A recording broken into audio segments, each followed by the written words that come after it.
So, what I have here is a video uploaded on John Iadarola's own YouTube channel. Right off the bat, I'll just let you know I am kind of cherry picking certain things from this video to respond to. It's not because I wish to misrepresent him for the sake of views. Even though I am slightly cherry picking, I am not using strawman. These are his actual arguments, and I will link the original video in the description box. I think the beginning and the gist of his video is reasonable and makes sense, but just like every other, okay, I'm not going to use strawman or apply motive. A lot of Trump supporters and right-wing media kind of kisses Trump's ass, including Breitbart and so on. Trump supporters can be hypocritical. The jobs numbers came out for the last month, and they were perfectly fine. They were in line with past Februaries of the past couple of years. And so the question was, since Fox News hated covering the jobs reports and Republicans didn't feel that they were true in the past under Obama, what are they going to do now? And lo and behold, they care not at all about the hypocrisy of suddenly saying, oh, now the numbers are good. And so the House chairman of the Ways and Means Committee said that the numbers is a great report, even though he had sent out a letter 2 years ago when the numbers were higher, saying that it was troubling news. And so that happened.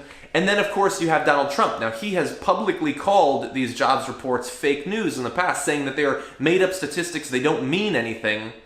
They instantly turn it, an instant 180 there, with Sean Spicer saying that, well, they didn't mean anything before, but now they mean something. And as he said it, a small smile crept onto his face. This is true. It is something Trump has done. However, let's be honest. Under Obama, we've seen the slowest economic recovery since World War II. He was, as of 2016, the only president not to see a 3% GDP growth. But, let's be honest, this doesn't make Trump or some of his supporters less inconsistent. But that being said, John here is displaying cognitive dissonance. He points out a hypocritical flaw within Trump and his followers. But let's type in Obama on John's YouTube. John here is guilty. Hardly any videos dissing or criticizing our favorite black president of the 21st century. What's important is what it represents as a continuing movement towards destroying any concept of objective reality.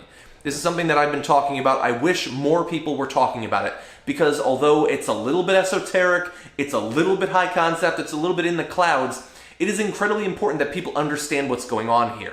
Because while we don't talk about it much, Trump supporters are absorbing the lessons that are being put out to them from Donald Trump, from right-wing radio, from Sean Spicer and right-wing media and all of that. The basic idea here is that ideology matters, our opinion matters, and that is pretty much it. You bow down to the stated facts of the great leader, okay? And in a country that has always had a very strong vein of authoritarianism, the authoritarian personality, that is going to be a lesson that they grasp very easily. They're going to very naturally slide into that sort of behavior. The idea that there are people who actually can tell you what's going on through objective means, they instantly... First off, from someone who is openly anti-gun and anti-constitution, talking about authoritarianism, it's laughable that you have the nerve to talk about authoritarianism. Second, you're talking about objectivity. Didn't you say that conservatives praise the Electoral College because it overrides democracy? Not sure that your attachment to democracy is a little bit shifty there. Yes, you did. Because to apply a motive to movements and groups with differing political opinions as you is the exact opposite of objectivity. Want you to reject that, okay? They've been doing this for a very long time with professors, for instance. The idea that the universities are bastions of liberal sin and all that. You can't trust the professors, okay? They're trying to propagandize to your kids. They're trying to create more libs. You can't trust them. They've been saying that for the media for some time. the lib media, they're all progressives, they support Democrats, you can't trust their reporting, even when what they're reporting on fucking happens and it's in video, you can fucking see it for yourself. You can't trust it because they're libs. So don't trust the professors to teach you, don't trust the reporters to give you an insight into what's going on outside of your own life. And there's always been a little bit... Right.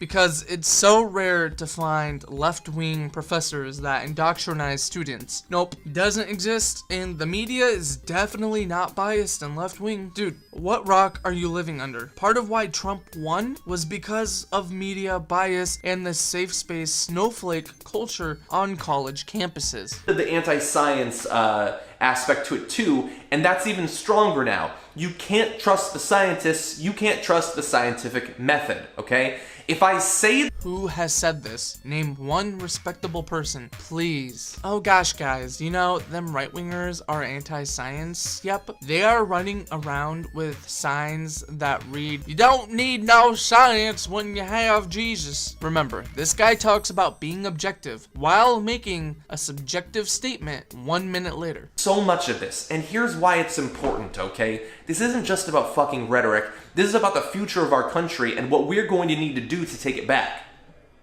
Let's say someday we get Bernie Sanders or a Bernie Sanders stand-in who believes the right thing, is working for the right things, and they run, okay? They need to make a case. They need to... Should anyone trust this guy's advice about making a case? And if we allow an ever-increasing percentage of the population to not believe what anyone other than the Republican leader says, there's going to be no persuasion, there's going to be no movement. If they don't trust the scientists, if they don't trust the investigators to tell them what's going on in the country, how are they going to trust a progressive who says, we need to change this, or here's an idea?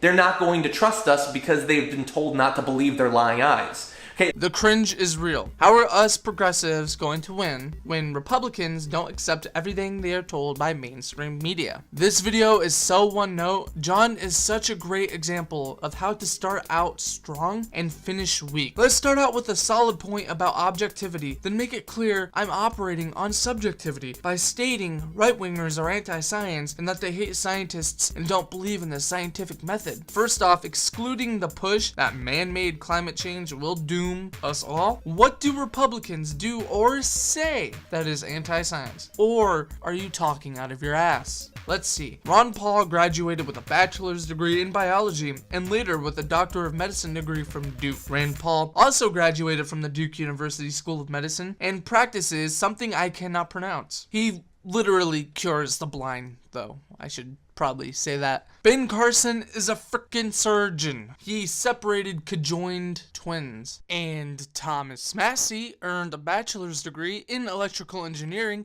and a master's degree in mechanical engineering. Seriously. And for anecdotal evidence, my father is a master technician and my brother is a computer engineer. Anyway, that is it. John is a nonsensical, bullshit spewing knucklehead. Video done.